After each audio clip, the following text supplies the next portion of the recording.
Hello friends, welcome back to my YouTube channel. In this video tutorial, I will show you how to fix Pixel Knight's idle RPG game crashing, not working, not loading, lagging, freezing, not launching, keep stopping, or other issues on Android phone. The very first method is to restart your phone. For that, press the volume up plus power button, then select restart. The restart process may differ from phone to phone. You simply have to restart your phone. Once your phone restarts, launch the game and check. If not, you should check if the game needs any kind of update. For that, go to Google Play Store. In the search option, search for Pixel Knight's Idle RPG game, and here you should check if there is an update available. If yes, update your game to the latest version and then try to launch the game and check.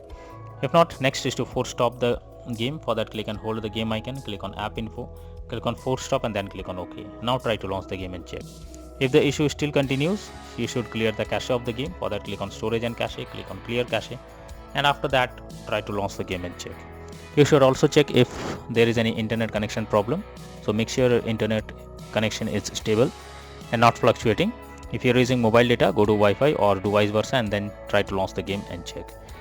If not, you should install a VPN app to access the game. For that, go to Google Play Store. In the search option, search for VPN and search for VPN, and you will get lots of VPN apps. Install any one of it, and after installing it, change the location and then try to install the game and run it, and then check if the game is launching or not.